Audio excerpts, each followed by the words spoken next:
I'd rather try something and fail than not have tried at all, because at least I would have still learnt and like had a crack at something. And, that still in itself is a great achievement. So for me, I would have been more disappointed if I didn't start this business at 35 than if I'd started it and it had failed after a year. Like, because, it's, if you've got an idea, it's good to, give it a crack. Like, there's no harm in trying. And, everything's a learning lesson in the end, whether you succeed or fail.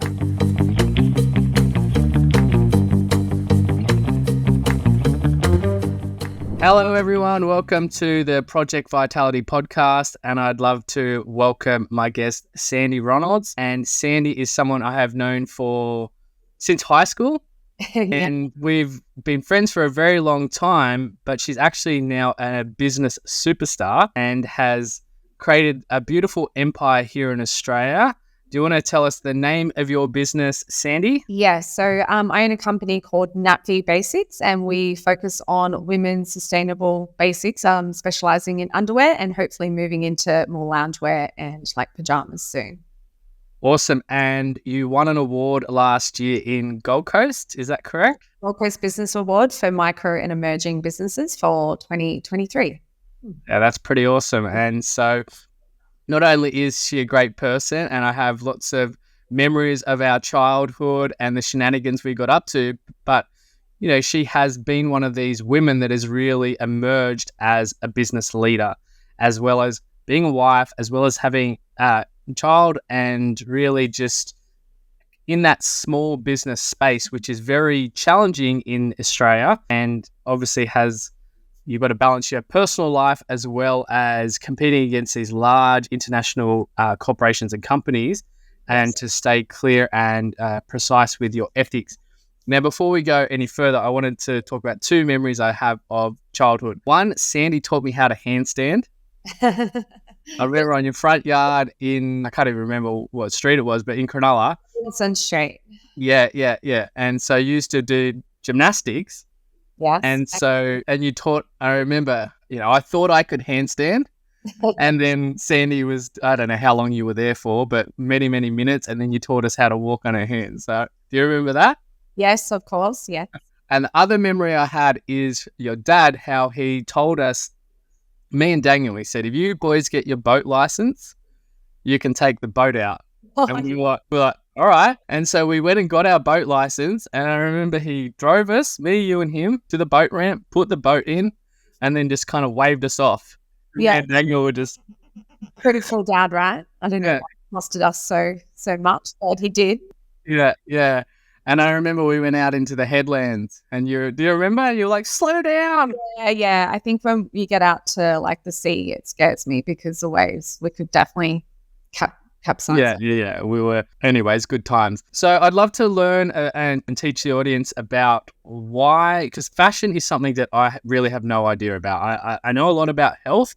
I know that the fashion industry, there's a lot of fast fashion, there's a lot of waste products and potentially chemicals and not so ethical practices.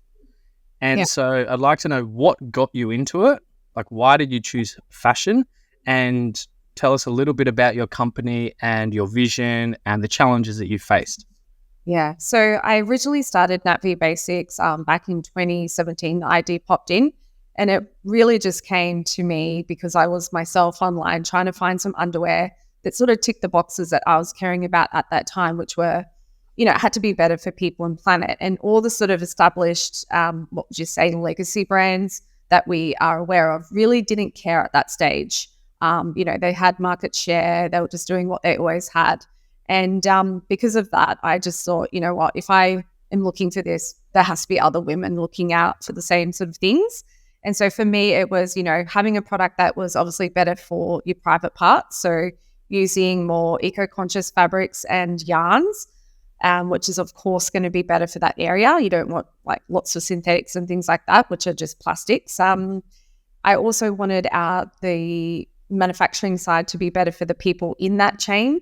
So looking out for, private auditing companies like the BSCI, which will go in and actually make sure the factories are, no child labor, no bonded labor, all the things that we should care about as human to human. Also the yarns to be certified OQTEC standard 100, which means that they're safe for actual touch on the human skin and they're not going to transfer any chemicals that are going to be damaging. And then the actual certifications when it comes to the yarns itself. So our core signature range is made from a lensing Medell, which is a brilliant company in Austria, actually, who sustainably farms beech trees around the world. And they take the tree to fiber, or take it from tree to fiber, reusing all the waste, so carbon and water, up to 99% to make more. So they're really good at sustainably producing this yarn without having too much impact on the earth. So when I first started NatV, these were the things that I were looking for. I couldn't find them. And then from there, I thought, why not just do it myself? So from there, all the research started to try and find, the best manufacturers and the practices. Yeah, sort of went from there. Interesting. Because as I said, this is something that I also really struggle with and have with looking for clothing, because I think people forget that if you've got something on your body, like we kind of know about food, I probably shouldn't eat that. We know I should exercise. There's certain chemicals in our home that we should be removing, and maybe certain perfumes and colognes that we shouldn't be putting in our body. But a lot of the time we forget about clothes. Yeah, definitely. I mean, and clothing, there's so much clothes. I think apparel is like the second biggest polluter in the world next to actually oil production. So it's a massive issue, especially in the fast fashion landscape, which is huge these days with your big companies like Shein and Temu, these big, just pumping out stuff just for the sake of it. Yeah, there's been lots of reports coming out lately of like dangerous chemicals being used within the products, such as PFASs, which are sort of stain retardant. So that's why they're putting them into the clothing. But considering your skin is your biggest organ in your body, you got to be careful even what you're putting on top of it, i.e. your clothing. For underwear, it would be great if we could wear secondhand underwear, but it's the only thing that you're not going to the thrift shop to buy, right? Because it's absolutely gross. You don't want to be wearing or sharing knickers with someone that you don't know, from the op shop. So for me, it was a no-brainer to really concentrate on underwear, especially because I didn't really see anyone caring about it in Australia at that point. So it was I just didn't want to make another underwear brand. It definitely had to be better for people and planet. And even to this day, if we are bringing out a new product, we don't just bring it out for the sake of it. I mean, we don't need just new knickers. There's a million underwear brands on the market. It really does have to have its own niche in the market, and it has to be better for people and planet. And that means better for people when it's on their body, but people in the supply chain, and then planet in terms of the yarns and the processes that we're using to make the product. Okay, so let's touch on a few things. So as a small business in Australia, and as you said, there's a million other underwear companies out there that have massive budgets and massive amounts of cash flow. Yeah. So of course, that's going to be stressful in its own. How do you, because obviously you have to create you can't just go, I want 10 pair of knickers made. You need to be making a substantial amount. Yeah. And you've got that cash flow and that stress. So how, as a small Australian business, what have you been doing to stay not just relevant, but stay afloat in these challenging economic times as well? Yeah, it's been really hard. I suppose when we first started in 2019, which was our launch, it happened just before COVID. And funnily enough, COVID was actually perfect time to launch the business, because obviously when the government locks everyone down and gives them free money, they've got nothing left to do but buy online. So that sort of did actually initially help. But obviously since then, the roosters come home to, chickens have come home to roost, or whatever that saying is, because now we're at a point where COVID's over and now we're paying back all this money. And of course we've got economic problems. So, apart from all the cash flow issues that a small business like mine does face in terms of sticking to the big MOQs that we have to order due to all the sustainable fabrics and yarns. But then on the flip side, now we've got people that are going through like an economic struggle and can't, obviously afford the things that they used to during the COVID time. So you've got this like double whammy. So being a small business in Australia at the moment, especially in our sort of industry, is very difficult and it's tough. Yeah. And I think for me, it comes back to when people truly value something, they will invest their money. Yes. And as I said, I guess for me, it's my knowledge of the fashion industry isn't that well, and my knowledge of the importance of having, I get it. If you've got your vulnerable areas, you don't want to be soaking up a lot of these nasty things into your body. And as more and more of this kind of information comes out about the importance of what you wear, and, we hear a lot about, all these microplastics, and we hear a lot about all these chemicals and these words. Yeah. But to be honest, even someone like me who studies a lot of health, like I know that they can be estrogen disrupting, but I don't actually know what the words mean. Like when you say though, like some of the words that you said now, I'm like, yeah, they sound bad, but do you want to explain what some of those chemicals or those words actually mean? The biggest one that I've heard of being in our industry, like I'm not a medical professional, so I won't comment on the health aspects of what it can do, but we all know that PFASs are bad. And there has been... Can you explain what PFAS is? Because, like, what is that? Well, it is a chemical. Okay, so that's the name of the chemical. Obviously an acronym. So I don't know, how to pronounce it all because it says big chemical words. Big chemical words. But, a few years ago when I really got into the research about it, because we had our own period proof sneakers on the market, and there was a competitor at the time that was found to have PFAS in their period underwear, which is extremely damaging, I would say, because obviously if you've got that on your underwear and it's, in the most vulnerable area and even able to somehow get, accepted into the body through that area, obviously can't be good. And, we know that they're using that on their product because with period proof knickers, one of the biggest things for that underwear is obviously going to be staining over time. And what PFAS does is it removes that staining from actually happening. So they're using it for that reason, but it's at the detriment to the health of the actual person wearing the underwear. So that was quite surprising to find that and quite scary. So when that did happen a few years ago and we had our own, we already do testing, but I got even extra layer of testing through independent bodies to make sure that ours did not have any PFAS in there. Yeah, awesome. And so obviously around the world, you said there is lots of knicker companies and undie companies. And I would like to know for me, I always like to support small businesses and local businesses, but only if their kind of ethics align with mine. Mm-hmm. And so can you tell me, you've told me why you started, you were kind of looking, and do you want to explain a bit about your kind of grander vision and when you're bringing out new products or when you're thinking about products or changing products, and what are the kind of thought patterns, because you're kind of the brains behind the operation, right? So you can steer the company in whichever direction you want. And as you know, that there's a lot of decisions in business that can make you a lot of money, but can take you away from your ethics. Yeah. Yeah.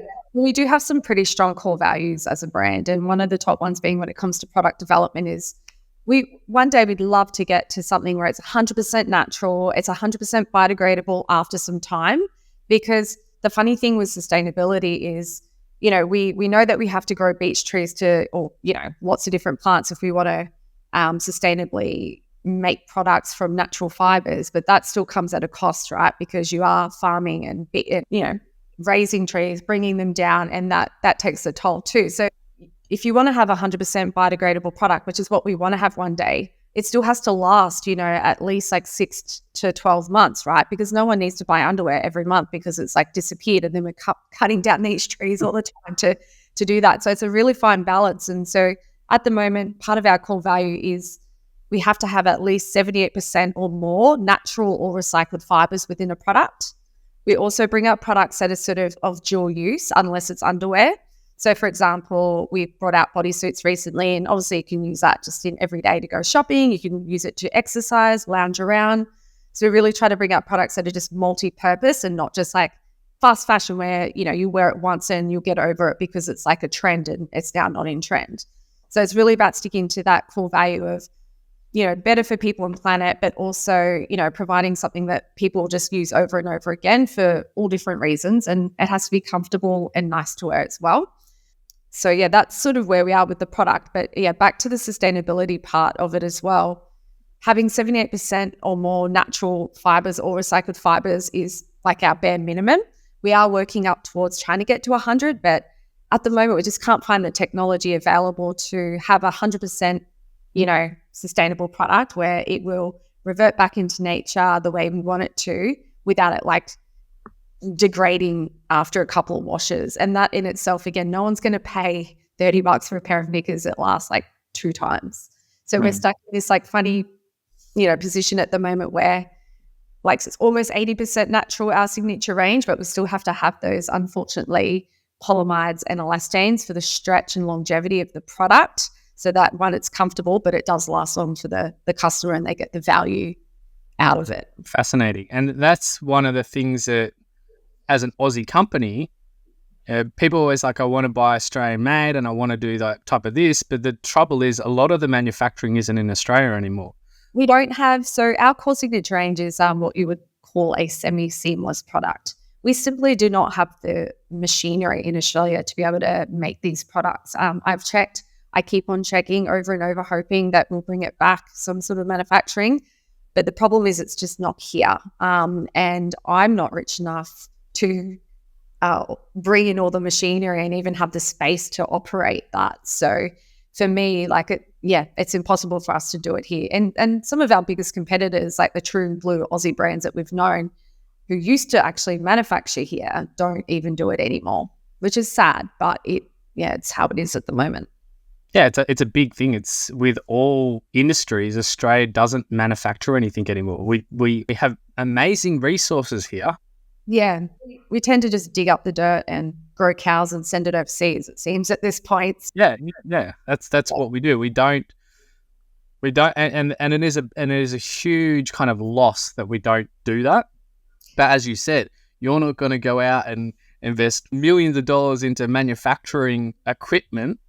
Yeah, well, one, I don't have that sort of money, and two, who would know how to use those machines in Australia? Exactly.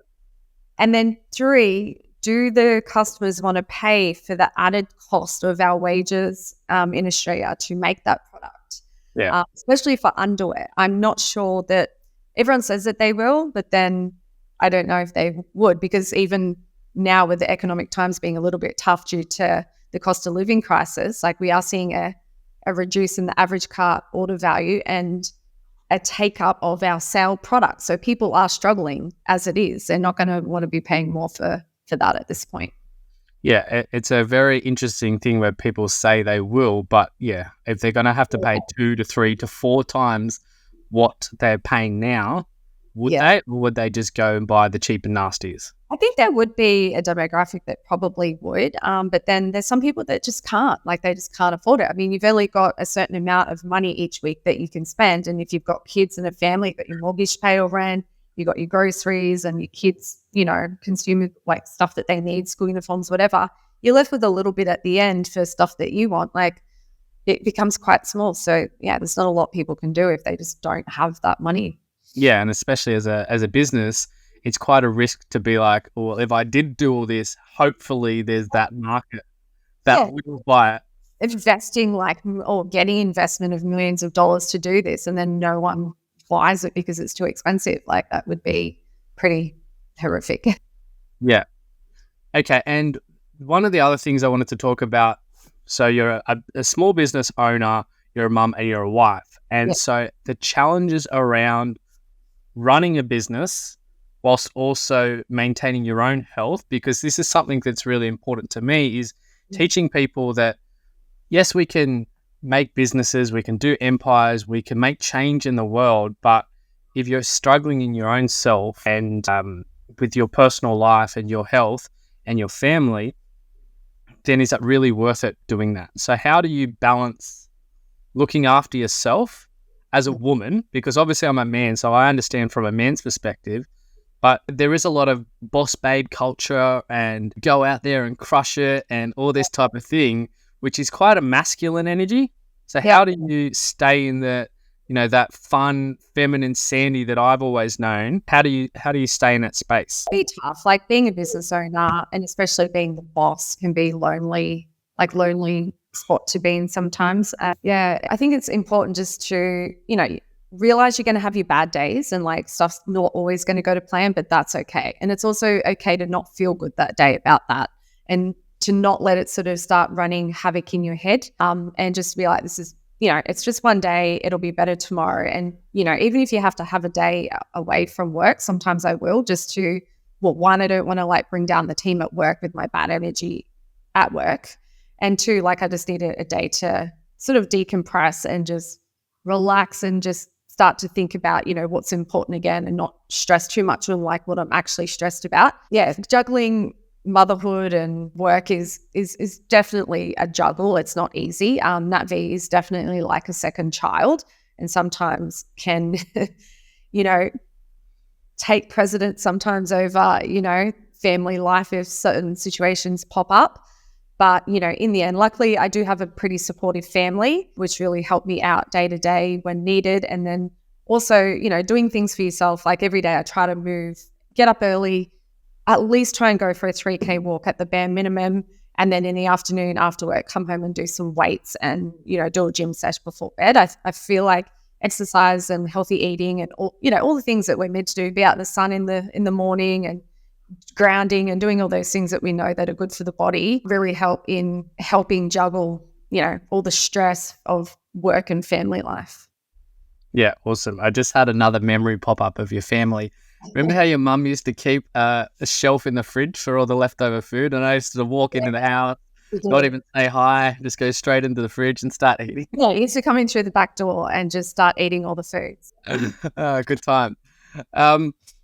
Okay, so we talked a little bit about the chemicals, and you talked a little bit at the beginning, you touched on the auditing of the kind of yarns and the products and the factories. Could you explain a little bit more about what those kind of auditing processes are? And it's no secret that doTerra has had a huge positive impact on my life, specifically around my mental health and my immune system. I've been doing this business now for 10 years, and I can ship these products to anyone, anywhere in the world within 7 days. So if you're needing a good night's sleep, reducing your stress, if you're feeling anxious, overwhelmed, need some immune support, digestive support, metabolic health support, pretty much anything I can think of, these oils and doTerra product range can support you. Now, I created a landing page. It's thathealthdude.com/doTerra, or you can also reach out to me in their DMs and I can make a custom package specifically for your needs. There's two ways. Either become a customer, that's 90% of my business, or if you've got a wellness brand and a business,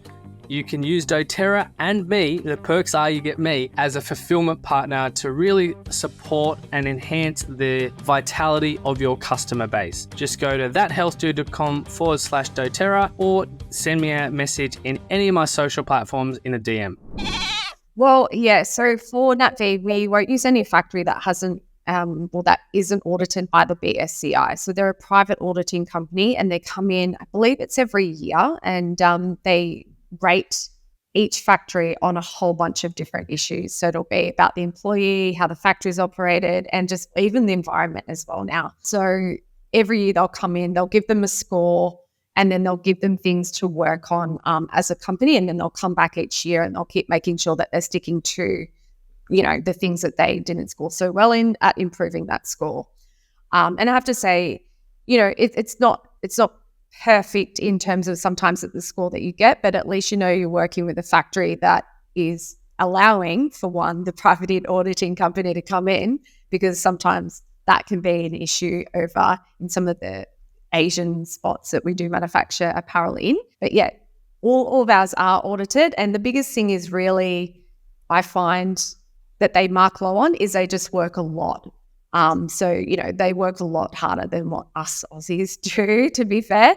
But the good thing is with our factories, they're always paid for that time, but they are doing a lot of hours. And so I have spoken to them before about, why they're doing so much. But then I also have to put my white girl privileged hat on and say, why am I trying to control a man, over in a different country on how much he can work if he's earning money for his family and he's getting paid for it? Like, I shouldn't be, the person judging whether he wants to work 10 or 50 hours a week.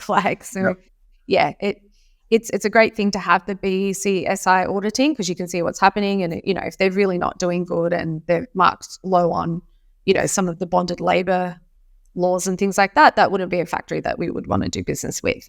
But yeah, as I said, the sort of worst that they score on is just doing a little bit too much hours, but they are paid for those hours. So. Yeah, awesome. And yeah, I think that we do. Australian wage is pretty much the highest wage in the world. Yeah. And, we do have high expense of living in Australia. But the reality is most people around the world work longer hours. And yeah, absolutely. In Asia, it's part of their culture. They're hardworking. Yeah. Yeah. Yeah. And they're hardworking and they want to provide for their family and give their family a better opportunity. And a lot of people are very happy to work because they have the opportunity to work. Yeah. I've been traveling in many countries where they didn't even have the opportunity to have a part-time or full-time or a regular income. And so they were consistently just trying to find a income.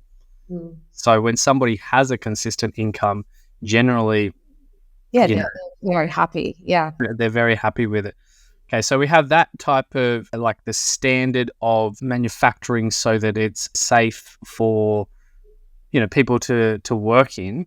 Is there anything that you kind of can see that the industry could really improve in, or anything that you're trying to focus on in that space? I suppose the biggest thing for us to sort of prove and show is our impact. So at the moment, I'm not going to talk on the industry itself because it's so big and it's so large. There's so many issues. Like we definitely have a fast fashion issue. We need to definitely somehow tackle that.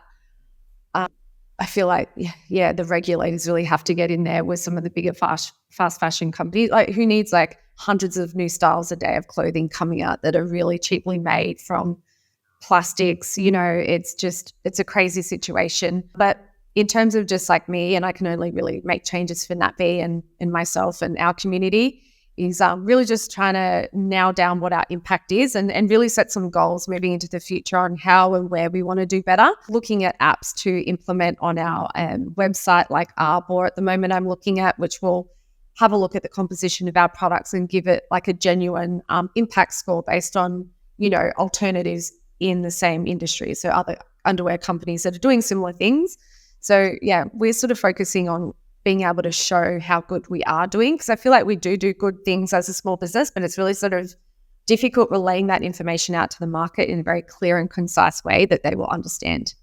Yeah, and it's also, there's a lot of greenwashing out there. So people can say, yeah, look at us with this, and they'll use buzzwords. They do, yeah. And it's another tricky situation because, again, like for me, I'm a big believer you don't know what you don't know until you know it. And so I would never want to put down a company for actually doing better and saying, hey, we're doing all this. But there is a fine line between like telling the truth and like a bit of marketing spin.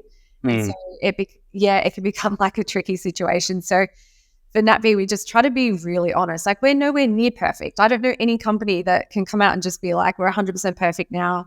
I mean, obviously Patagonia does some really amazing things in our industry, but they're huge and they've got all the resources in the world to be able to put these initiatives and programs in place. Little old NatV here, we've got a team of like 4 people.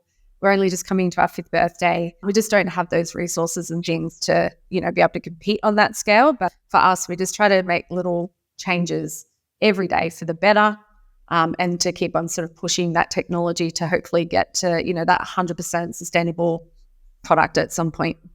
Yeah, and it's very interesting watching people from the sideline, saying if a company's not perfect, and people have this idea that it's easy to be perfect.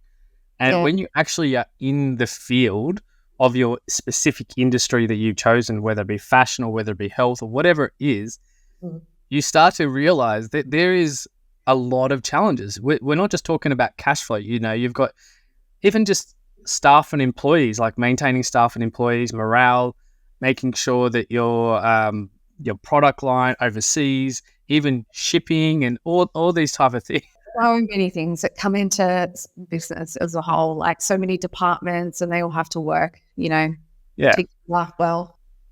Yeah, and that's the thing is, like, the more and more I study business and learn about business and being my own business, and having different factors in my own, like my brand, is you realize that nothing's perfect. Yeah, no, and it's not like, and I feel like just being honest about that is a good step, and sharing it with the community, because, you can get some haters sometimes online, and, they'll just give you like a trolling comment online, but so easily just do it without realizing like all the hard work that you've been doing, like all the blood, sweat and tears that you literally put in every day. And then you just get some person on the internet come and like troll you, and it like breaks your heart. So like, you have no idea what we've been, how much we've gone through to get to this point, and like you're nitpicking at one little thing that we haven't got quite right yet. Like, I'm sorry. Yeah, And they always seem to do it on that day that you're a little bit down on yourself. Yeah. That day that you're emotionally unstable for some reason. Yeah. And you're just like, yeah, and that's the thing is like how many people have walked away from their dreams and visions and their businesses because of trolls, because of people that are on the sideline saying how it should be, but not actually in the game. Yeah. And I find those people as well. I mean, I haven't really met any in real life because they've never said that to your face, right? But, you have to think logically that these people that are doing this on a daily basis, like keyboard warriors, they can't be happy in themselves because I've never met someone that's doing really well in life to go and attack anyone, really. Everyone's usually there just cheering people on if you're doing well, if you're mentally a happy person. But if you're doing things like that, I have to think, are you okay? Like, Yeah. And, the truth is there is a lot of unhappy people out there, and it is challenging because people, we were kind of laughing a little bit about the beginning, but the white privilege of a white female and, me as a white straight male, people look at and say, you are so privileged and you have opportunity. And the truth is, yes, in Australia, we have a lot more opportunity than other countries, but you still have to work hard and you have to make a lot of sacrifice, and there is a lot of challenges, and there is so many days that you do want to give up and go, oh, bloody hell, like someone else will do it. Yeah, sometimes it's like, oh, why? Why did I do this?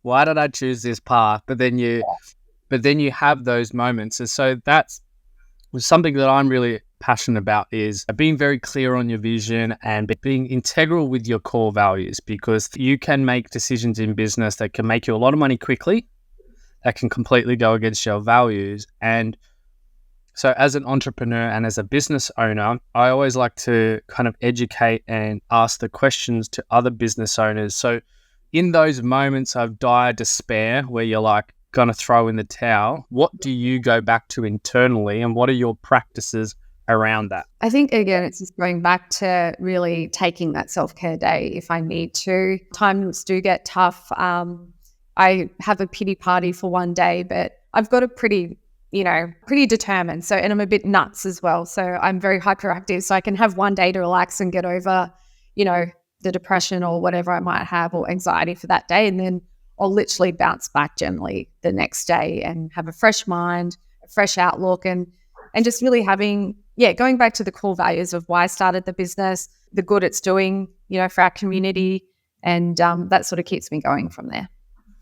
Yeah, there's one saying that I heard, I think it was my friend Deb, and she said, if you're going to give up, like you can give up on any day as long as it's a good day. So like on your best day, when you've just won your award and you've just like worked really hard on your new product range and, you're ticking all these boxes, you can give up on that day if you truly want. But like, don't give up on those days when you're in the despair. I love having a bit of a pity party. There's nothing wrong with just having a day off where you're just like, you know what, fuck it, Just need that decompression away from the business and just like to, stop worrying about it. And then like you sort of work through your thoughts. Well, I do anyway, somehow during that day. And then I feel better the next day. Yeah, I think it's that type where you kind of allow yourself to, it's almost like you allow yourself for that moment to just give up and just, it is what it is. Yeah. And you're just kind of like, I'm done, I'm full. You in your mind, you're like, whatever happens from this point. Yeah. And then what I find is because you've got that internal drive, and because it is, because you have been clear with your core values, and because you've been integral with your vision, it's like a magnet. You're just drawn back in because it's like, well, but I love it. I hated it yesterday but I actually really enjoy the challenges, and that's, business is challenging, but challenges help you grow. Yeah, absolutely. It's great for growth. I mean, listen to a few podcasts, and some of the biggest lessons that I've learned lately is, do things that make you feel uncomfortable, because that's how you grow as a human. Whether that be you get up every day and you're exercising even when you don't feel like it, you're pushing yourself in business and doing things that, you usually wouldn't. All these things lead to like growth within yourself. Even if you end up failing at some point, like that's still such a journey and a learning throughout, that whole time that you're doing these things that are pushing you out of your comfort zone, that it can only lead to a better human.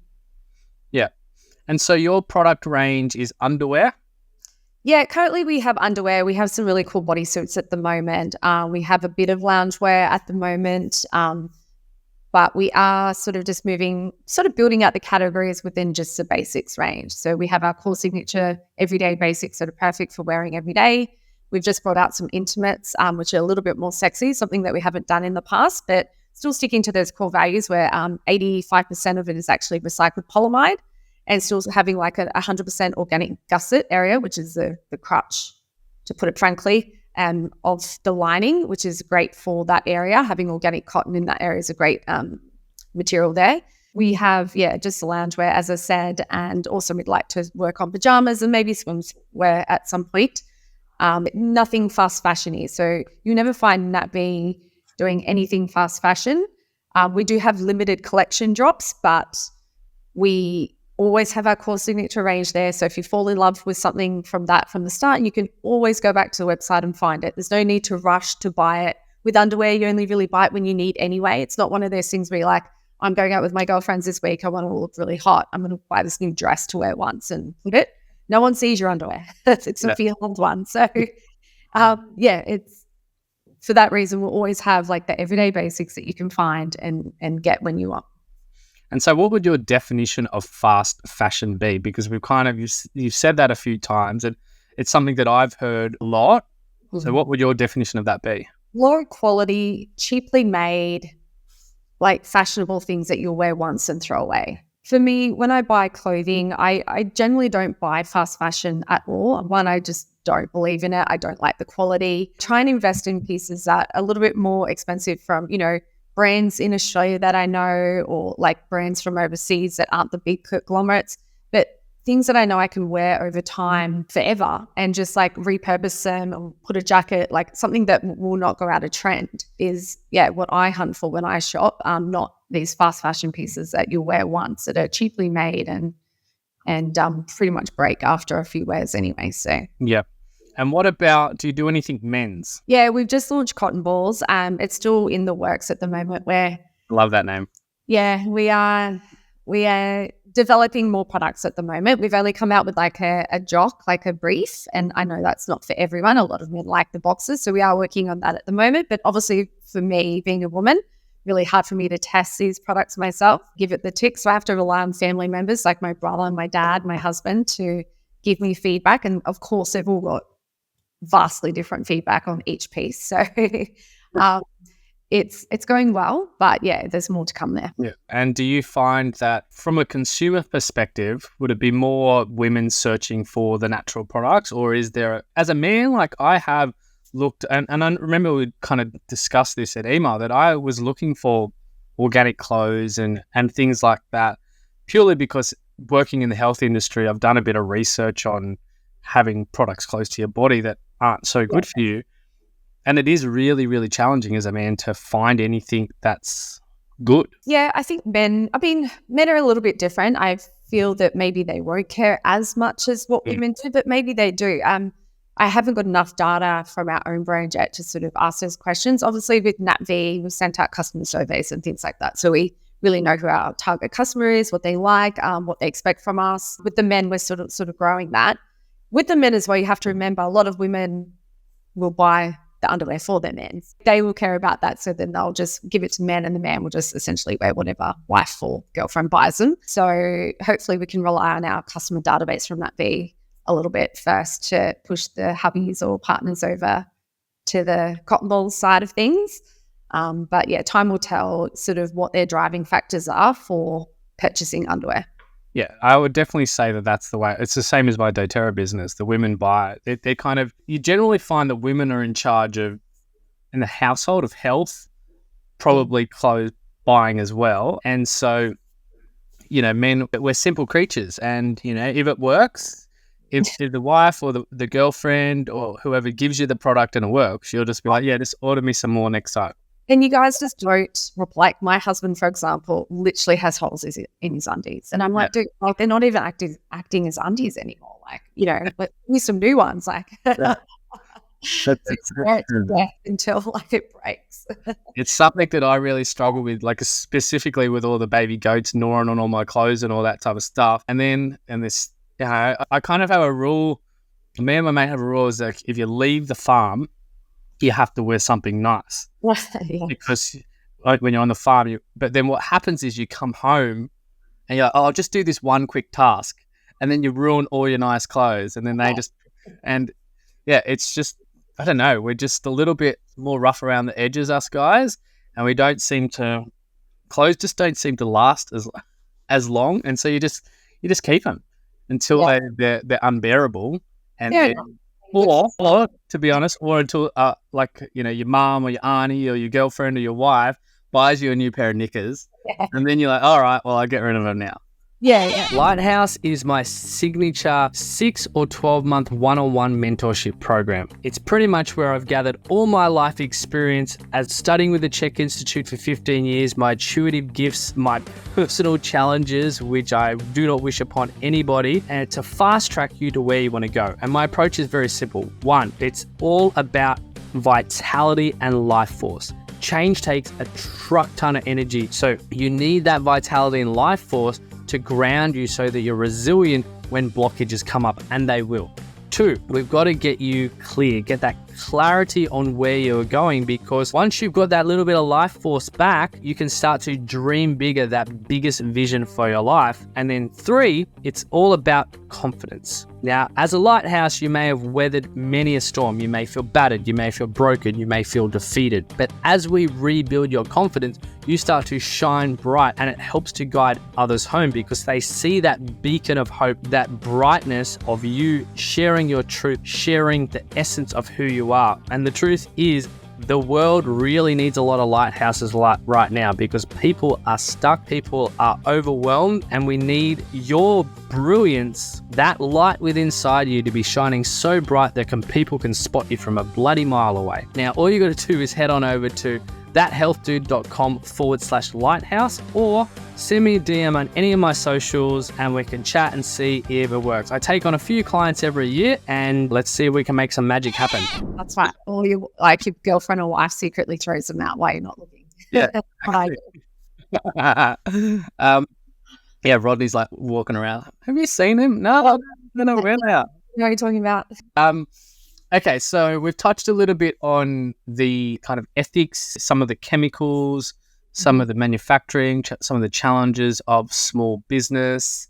Is there any other specific area that you're really passionate about or you're really intrigued about at the moment? Not really. It's more just, being a little bit more, trying to be as transparent as we can with our community and customer database. So we've got a new website that's coming out, as I said, just trying to get all the information out that's like very factual and not overselling anything. So we're not like greenwashing anything, and just that's sort of where we're trying to be. That's where the passion is at the moment, is to try and be even more transparent than what we have been and really sharing that information with the customer database so that they can make their own informed decisions. So it's kind of like your passion is self-auditing. Like, how do we really... Constantly self-auditing, and like the government will start doing it soon. Like I've been reading a lot of news reports and things where the ACCC is cracking down on greenwashing. So for us, it's really important to make sure that which we've always cared about anyway, but to make sure what we're putting out there is 100% factual. We're not saying more or less than what it just actually is. Yeah. So there'll be a lot of companies that are forced to go down the route that you are already going down purely because they're probably getting fines or... I think they have started handing out fines, which, sounds scary, but I suppose these companies that are doing it are probably quite large and they literally are just lying. Yeah, they just absorb they'll just put that in their budget. All right, there's $100,000 worth of fines, but we're saving $200 million over here by not paying people correctly or by putting all this crap in the product. Yeah. Trying to think if there's anything else I wanted to talk about. And I think that we've covered quite a lot from the fashion. We talked about the men. We've talked about the women. And the thing that I'm noticing more and more, and as I said, we're not going to get into the health side because we're both not doctors, but there is a lot of information now coming out about the the specific health challenges that are related to clothing. And so I do think that there'll be more of a demand for pretty much what you're doing, and that transparency and that self-auditing. And as that kind of demand comes in, hopefully more manufacturers will open up and there'll be more opportunity for you as a small business with your... Yeah, I think absolutely. I've read there's a lot of chatter about being able to trace something right back to like where it's from, because you have to remember manufacturing isn't just, when you make knickers, it's not just one factory that's doing it, right? Because there's so many different components that are coming in. So supply chains are really complicated, just to say, the least. So, you'll get your yarns from different factories and places, and then, they'll put them together. There'll be cutting, there'll be ironing, there'll be laundry, there'll be the heat stamps. Like all these things can happen in different places. So to have the traceability going right back to the start through all the different manufacturers is the key to being as transparent as possible. But sometimes getting that information and being able to share it is like one of the hardest things, because there's no like apps or easy ways to really go about that. And even to trace it as like a person, like your own company, you have to be really on the ball, because you have to be asking each step of the chain, like what's happening, what factory is doing this, like what are they in charge of, get all their actual BCSIs, and it's very, very complex and difficult to do this. So hopefully at some point there'll be an easier way, if it's more regulated, for everyone to show exactly the traceability of each product.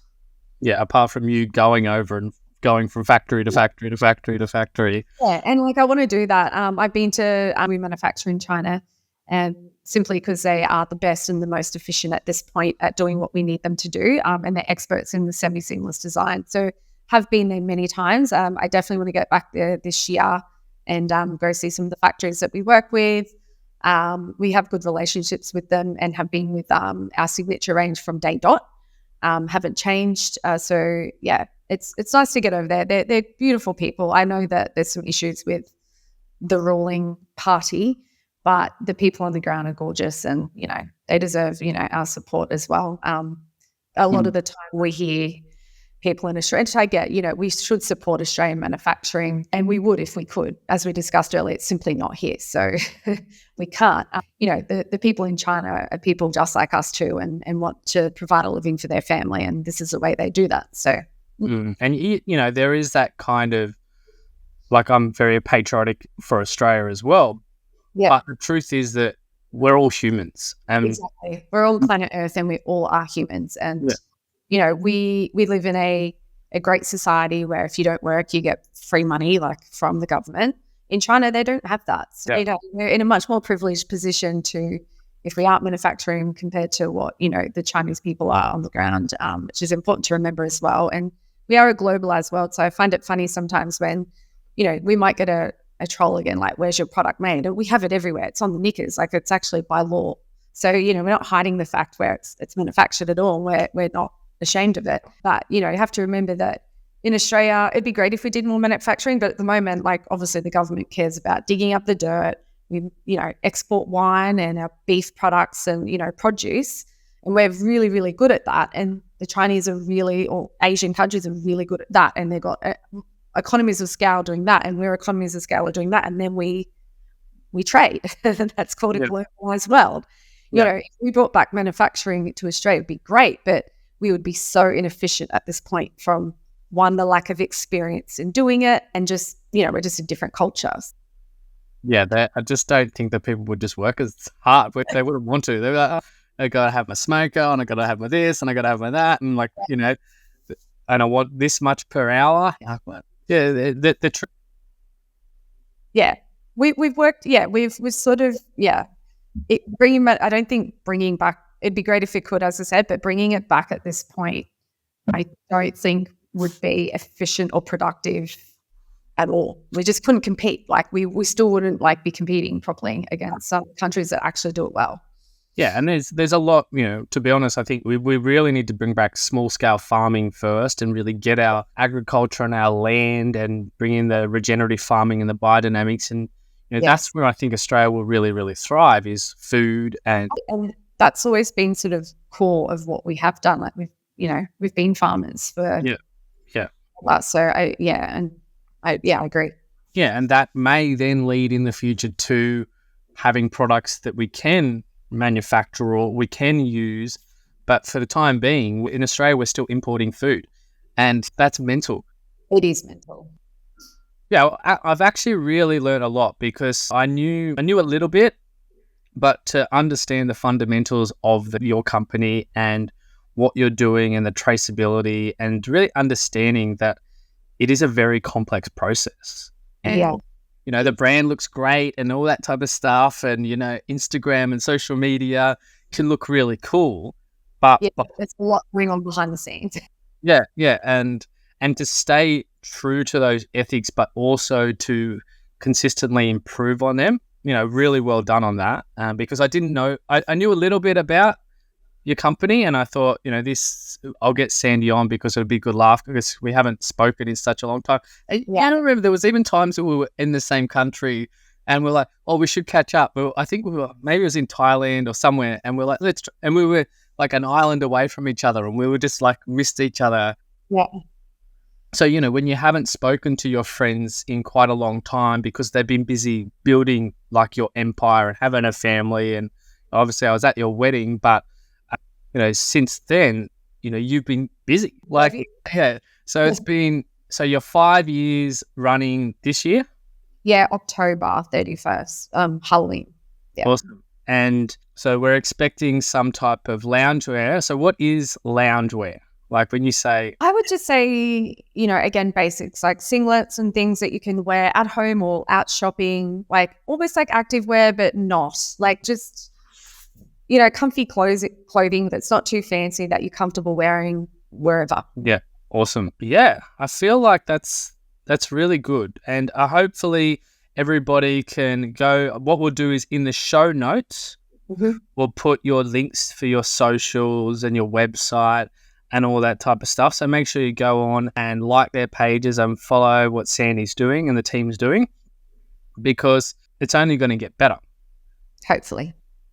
Well, no, I think you've really created, what I've noticed with your brand is you have created one of those loyal followings. I don't think it's just, sometimes, and this is where that fast fashion comes into play, people just say, I need underwear, and they'll just be out and about and they'll get it.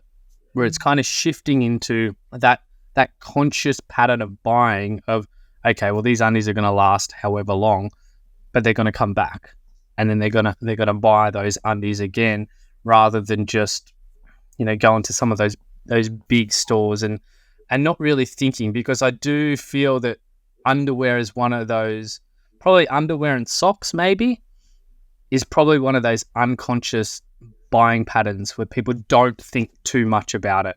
Yeah, I think it's like more of a need basis, not like a want. So when you need it, you buy it. Whereas, if you want a new dress, like you're buying it simply because you want it and you don't really need it. You just... Yeah. And so shifting that need into, okay, yes, I need them, but, and this is what I always try to do with any type of my consumer patterns is, all right, if I need something, a little bit of thought before I go and actually make that purchase or decision. And hopefully by having this podcast, more people will learn about your brand and follow your brand and understand a little bit more about the industry and small business.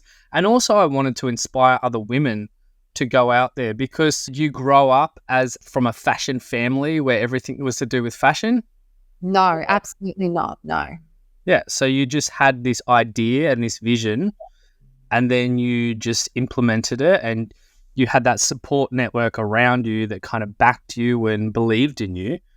And let's kind of just finish on that. So when you had that idea, okay, so you're sitting there one day and you're like, bloody hell, there's no bloody good underwear out here. And then you were like, light bulb moment. How did the people around you support you to make that into a reality? Because I understand that, you're the visionary of the business and you're the, that kind of brains behind it. But with every single thing that we do in life, there's always people around us that can either make that idea, that spark and help you grow with it, or they can shut it down. So how did that process work for you? Well, I was pretty lucky. I mean, my dad, he's really supportive in everything that I do. So when I told him of the idea, he's like, that's a great idea. And he's like, do it. Like, what have you got to lose? For me, I'd rather try something and fail than not have tried at all, because at least I would have still learnt and like had a crack at something. And, that still in itself is a great achievement. So for me, I would have been more disappointed if I didn't start this business at 35 than if I'd started it and it had failed after a year. Like, because, it's, if you've got an idea, it's good to, give it a crack. Like, there's no harm in trying. And, everything's a learning lesson in the end, whether you succeed or fail. Yeah. And that's the truest thing, is when people think that failure is the worst thing. It's not. No. For me, the not trying is the worst thing. Absolutely. And, if you haven't failed in your life, have you tried? Like, because like for me, I've failed heaps of different things. I've done so many different jobs. And even with NatV, there's been some pretty critical mistakes I've done, like made over the years, like stocking up on too much inventory during COVID when it ended, because it was so hard during COVID to get stock. And then it was this changeover where then it was easy. And, that cost a lot of money because of all the cash that gets tied up in stock. Made the wrong investments in having the wrong ERP CRM system implemented. That cost me about $50,000 of just money down the drain. So, there's all these things that we constantly do to get us to the next stage, but it all comes from like making mistakes over time, and then you just keep them going up from those mistakes and try not to do that again. Yeah, that's it. Like, you can laugh about it now, but in the time you're just like, God. 15 grand right now, if I didn't waste it on that ERP system to have that in the bank right now, would be amazing. But I don't. Literally down the drain. Yeah. There's and that's the thing, is you can get worked up on it, going, oh, if only I'd done that. But what's happened. Yeah, it's in the past now, so I just got to move on with my life and keep on going. Yeah. So beautiful, and I really thank you for coming on the podcast. As I said, I've learned a lot. It's been great catching up. Say hi to Rodney, say hi to your dad, your brother, your mum, and all the links for Sandy's for the business will be in the show notes. And make sure you reach out to her and give her a bit of a compliment, so that we don't have any more trolls coming your way. We have some positive, And my favorite thing with trolls is I just do block delete. It's like my favorite. It's actually my favorite thing in the world. Like, I don't even read the comments most of the time. It's just like block delete out of my space. Yeah, maybe start doing that. No, we don't block anyone. We just try to talk to them like a normal human to see if we can get some like humanizing aspects from them. But yeah, I'm not as graceful as you. I'm just like out. Yeah. Well, we've got full-time customer service, so she's very good at handling. Oh yeah. Well, and that's the thing, is like people should be able to complain and should be able to. Absolutely. No, we're all for feedback. So I love getting feedback from our customers. I'm not saying that. It's just like a flippant comment where you can see the person's never bought or even invested into the brand, and they've just like somehow come across a page and decided to leave a drop, like a comment that the tone's completely off. Yeah. So they just come and then they attack and then they're out of there. Yeah. And it's like, I mean, we ask for feedback all the time. So we love it. And we actually make changes in our designs based on feedback if we get enough of it. But yeah, it's not for that sort of stuff. It's not for your customers, because customers, when they do give you that feedback, whether, it'd be a shipping thing or whether it be a manufacturing thing or whatever it is, that feedback is that crucial information that can potentially save you money in the future and make your product better. And they've obviously taken the time to actually give it to you. I mean, we're so busy these days. So if we have a customer that even has 5 minutes to let us know how they feel, we're over the moon by it, because it only helps us in the long run. Yeah. Awesome. All right. Well, thank you very much for coming on the podcast. And I look forward to seeing more of the cotton balls range and seeing where you go with it all. But yeah, thank you very much for coming on. Thank you for being a great Aussie business owner, a mum and a wife, and really just putting your passion out there and sharing it the world. Thank you very much. It's happening. Bye.